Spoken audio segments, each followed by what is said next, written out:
welcome to episode 9. How about 9, Kris? 9 episodes. It's crazy. It's flown by, but I'm having a good time. It's been fun. I think we got something a little bit different for y'all today. It's about what happens after MVP. And for those of you that are going, what the heck is MVP? It stands for minimum viable product that we're willing to bring to market, or at least pilot in the marketplace to see its feasibility.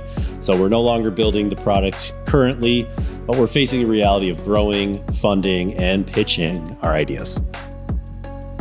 Post MVP is a tricky phase, and I think JR and I can speak to it the best, given that we're going through it right now. There's a lot of nuance. There's a lot of navigating the murky waters and understanding what to do and when to do it. So that's what we plan to get into today. But without giving away too much, here comes the rain.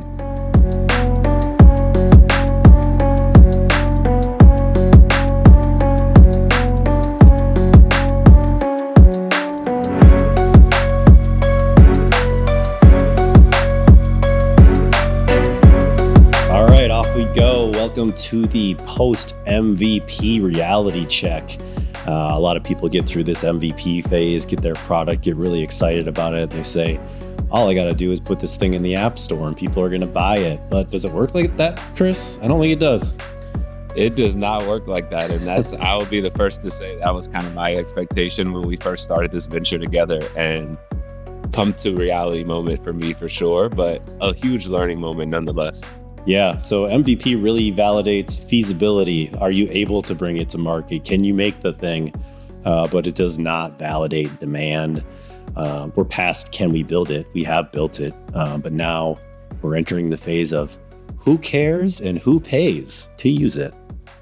Most definitely, and that's always a fun journey, right? You know, you come up with this idea, you get it built out, and you think the world's gonna love it, and come to find out it's going to be a long process to get that product in front of the right people that want to invest and that want to spend their time and money on it.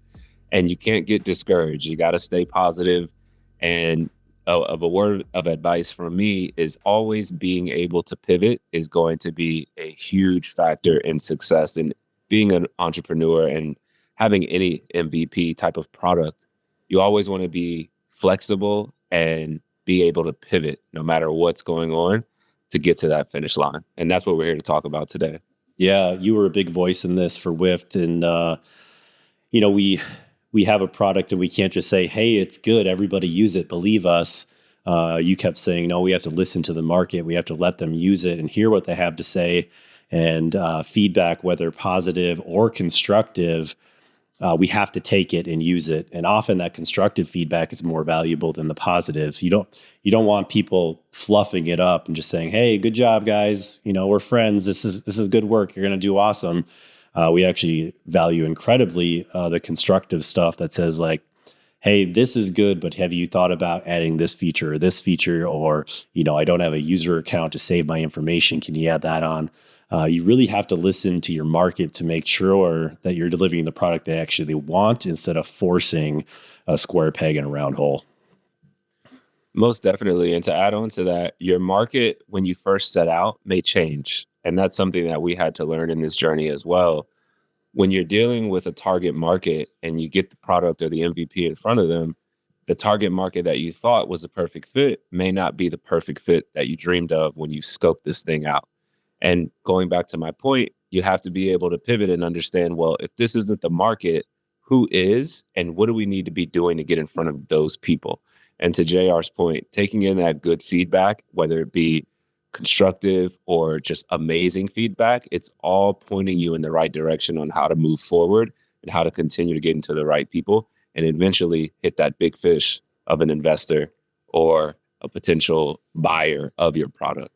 Yeah, for sure. One thing we learned early with Whift is, we had this misconception that the meeting planners that were functioning in executing the meetings were the ones sourcing them. And that may exist in smaller firms, but in these enterprise level firms, they have complete sourcing departments. So meeting planners weren't necessarily needing this tool from a sourcing perspective, and instead from a more specific design perspective. So it kind of changed our perspective on how to approach that market versus the sourcing market or the hotel market or even the AV and production side of the business. So listen to your market, They're going to tell you what you want. If you're not listening, you're going to end up flat on your face.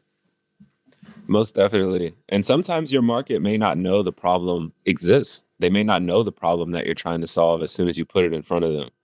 And what we've learned in dealing with the planning industry and meeting planners is the number one motto that they live by is if it ain't broke, don't fix it. And coming into that industry with new tech and new ways to do things, it can be frightening, it can be challenging at some times, but as that leader and as that innovator, you have to be confident and continue to pave the way forward and take that feedback however it comes and use that to your advantage to continue to not only build a better product, but set yourself up for success in the future as well. Yeah. So let's shift gears a little. You've built the product, you've listened to the market, you've made some adaptations, or you've made notes on those adaptations, and now you have to go back to development phase, right?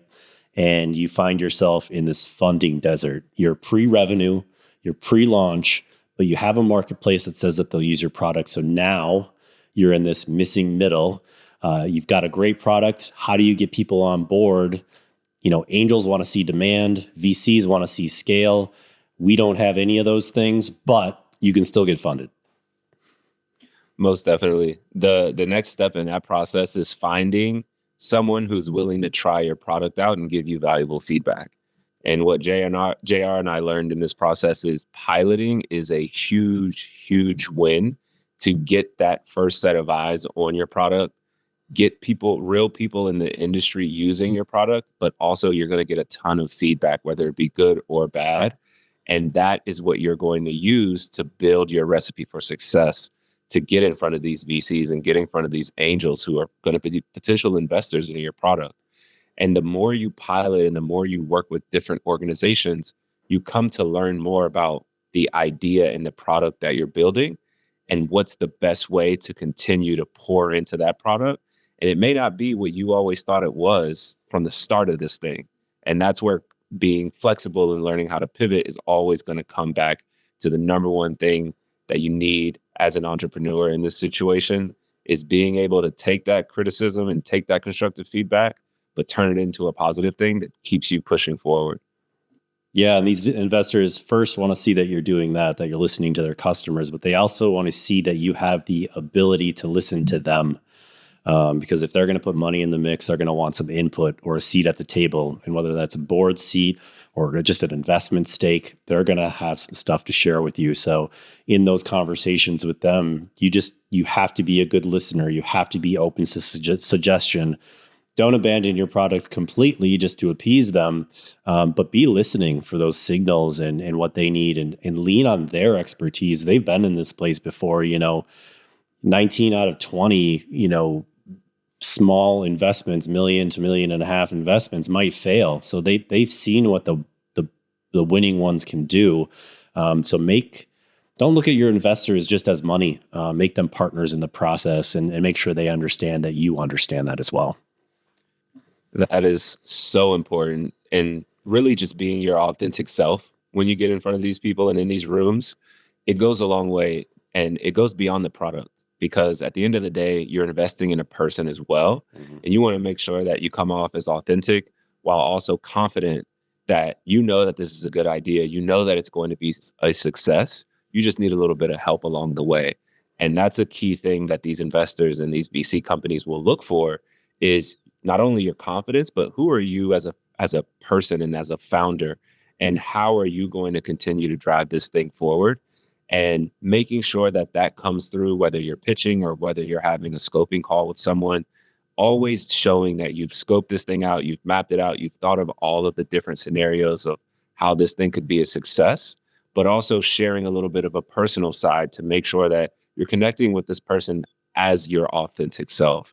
And that really goes a long way when you're dealing with investors. Yeah. I mean, when they invest, they're investing in you. They're investing in people.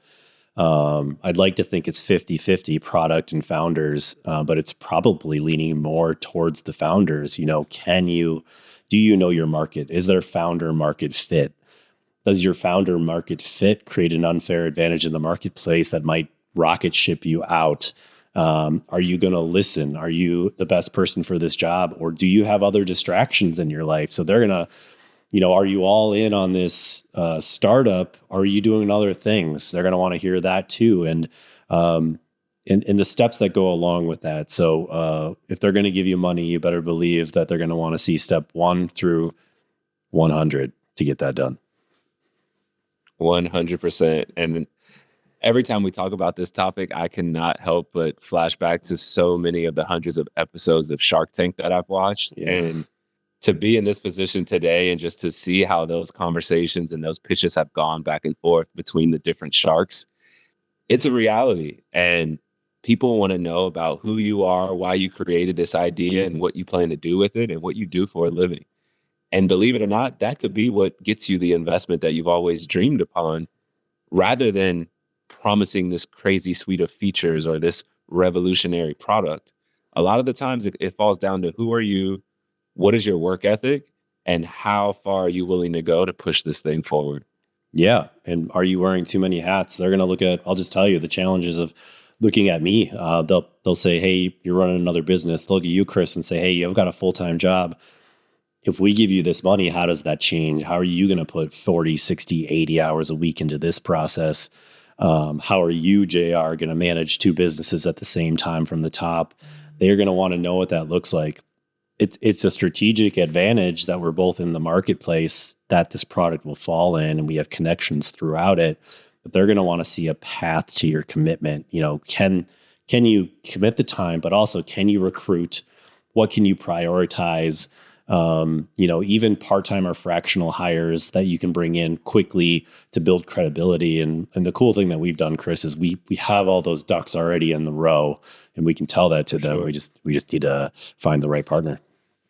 For sure. It's like a game of roulette, right? You just got to keep going through the revolving doors, and eventually one of those doors is going to be the big hit. But that's kind of where we are in this process and in this journey. But JR, I'm sure that people are wondering, okay, we can tell them about ourselves, we can be authentic, but what type of materials do we have to have ready when we're pitching these VCs or these angel investors? What type of marketing material should we be looking to have ready to go? You able to give the people a little insight on that? All of them. I'll tell you right now, if you even think you have an inkling that you think you might need X, Y, and Z marketing material, make it now. Because everybody learns a little bit different. Everybody's going to want to consume your information a little bit differently.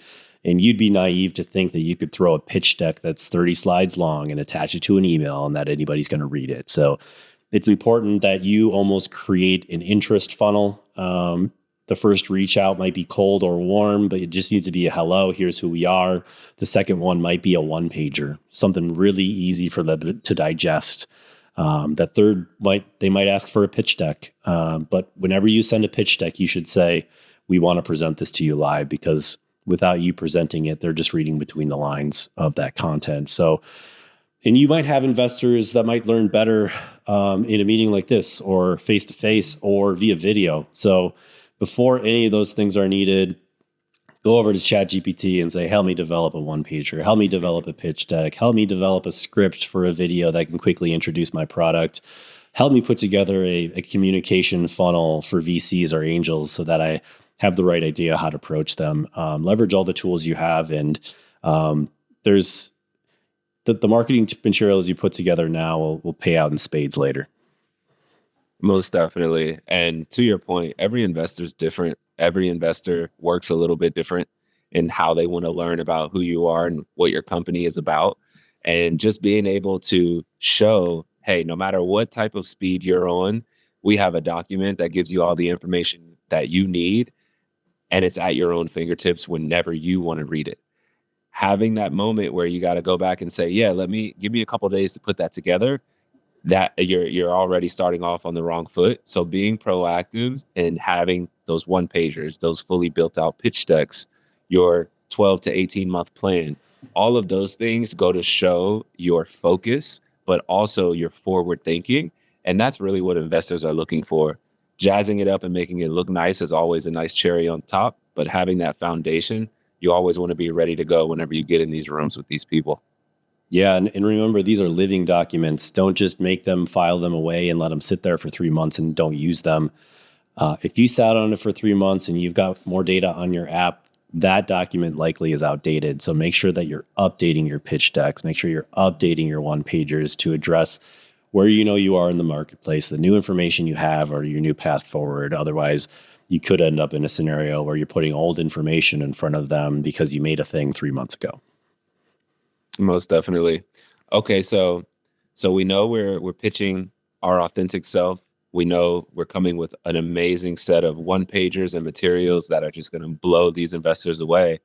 How do we get into the room? How do we identify who we want to pitch to? Are we just Google searching, or what are we doing to find these so-called angels? Yeah, you can Google search. I'd say that's probably the hardest route. Coming in cold is incredibly difficult. Leverage your network. Who do you know? Who's even close to this kind of stuff? Who do they know? If you can even get a lukewarm intro, it's better than a cold one. I don't even answer my phone anymore if I don't recognize the number. So you're not going to get through on a phone call. Your email might go to spam. You have to leverage your network and make a personal connection. Otherwise, people aren't going to give you the time of day. The other route is, and we've talked about this a little bit, Kris, is using the right people and tools. So reaching out to VC firms cold could be a dead end because those VCs or those angels might not even invest in your space. First, they might not even be in tech. Second, they might not know anything about meetings and events pertaining to us, or they just don't have funds allocated for that this year. So you might knock on the door, you might get a meeting, but then in the end, they're just going to say, you know what, I don't have funds allocated for this year. It's going to be too hard for us. So if you have friends or people that can connect you with investment bankers who know the marketplace, who know which funds are investing in the technology or whatever startup you have, that's going to shorten your time. That's going to put you in the right rooms quicker. So just make sure you're using and recruiting the right tools and people in the process. And remember that these are people in the process too. They're not just a means to an end. So don't just build relationships because you need something from somebody. Make sure it's mutual and beneficial. Most definitely. And I could not agree more that your network is a crucial part in this entire journey. And you never know who can introduce you to who. And just keeping those relationships and always supporting others in your network, it goes a long way. And I like to think that always comes back full circle. And JR and I can attest to that in meeting some of the VCs and some of the angels investors that we've been speaking with over the last few months. It's all been through a network of friends, coworkers, and just friends that we've built a relationship with in this industry of event planning and event tech. And it's been very, very rewarding. And it's also been a huge learning moment for us because we're learning from people that are on the ground that are dealing with these types of investors and entrepreneurs and building businesses. And there's a lot of invaluable information that you learn from going through that journey. So we would encourage you to use your network to find the right fit when also doing your research. When you're looking into investors and you're looking into these VCs, you want to make sure that they align with where your company is at that given time. Then to JR's point, if you find the wrong VC and you pitch them and you get rejected rather quickly, that shouldn't be something that disappoints you, rather than you understanding, was this just not a good fit, rather than, is my product not good enough? And we can't stress the importance of that enough, because certain VCs only invest in, certain VCs only invest in certain spaces. And you want to make sure that those spaces align with what you're trying to do and where you're trying to go.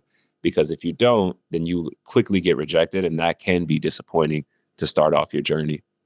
Yeah, and one thing we've been doing recently too, this might sound contrary to what you're trying to do as a startup or somebody trying to raise capital, is get to know quicker. So if you feel like people are withdrawing or ghosting you, get to know quicker, because then you can move on and adjust your strategy. But if you just keep hanging on because you have hope, I can tell you that's rarely going to work out for you. So feel free to put these people on the spot too. So say you've gotten on an email or you've gotten on a call and all of a sudden things get quiet, just say, hey, you know what? we're looking to make a move really quickly. Just yes or no, where's your head at and why? And if the answer is no, that's totally cool. We just need to know. Get to know faster. It'll help you learn quicker and help you move on to the next strategy. If you're sitting around for 3-4 weeks waiting on one response from one VC because you think it's a good opportunity, that is a waste of time. 1000%. And I think that's the quote of the day. Get to know quicker. And just to add a little bit to that, don't be afraid to follow up on a consistent basis. A lot of people, just like ourselves, we're busy. It's hard to answer texts. It's hard to answer emails. It's hard to follow up with people on a consistent basis. And sometimes people are just busy. Mm-hmm. They hear you, they see your emails. They just haven't had a chance to sit down and really think about how they want to respond. And what we found is if you stay consistent, not too pushy, but if you stay consistent and you continuously try to get to know or yes, it will go a long way. And sometimes people are just busy and they haven't had the time rather than they're reluctant or not interested. So don't let that discourage you. Always continue to follow up and close that loop so that you have a crystal clear understanding of where that person interest level lies. And that is going to be a huge thing that you need to continue to work at as you progress through this journey. So Kris, for the listeners, say, we've gotten past that warm intro phase. We've sent the one pager. They've showed interest, and now you get on a call or you get in the room and you get to pitch your idea. What do VCs and angels need to hear to invest in you? Most definitely. Well, first things first, they want to hear about you. They want to hear about what do you do? How'd you come up with this idea? And why is this idea different? And how does it set itself apart from its competitors? That's going to be the meat of your pitch. And as we mentioned before, you want to be authentic with how you came up with the idea, what you're doing for a daily, and where you see this going. And then once you get into that, you want to make sure that you have a plan for the money that you're asking for. It's very easy to ask for a huge lump sum of money and say, we're going to throw it all at development. But having a crystal clear plan of how much you're going to spend on this feature for development, how much you're going to spend on onboarding new developers to build that out. Having a detailed plan goes a long way when you get in the room, and it shows I'm not only asking for this money, but I'm giving you a mapped out plan, whether it's 6 months, 12 months, 18 months, and I'm showing you down to every dollar and cent where that money's going to go and where it's going to take us over the next year or so. And if you can speak to that confidently while also showing that you know your space, I think you're going to get that deal. Yeah. The old "we'll build it and they will come" isn't the message they want to hear. "We'll grow" isn't a message they want to hear.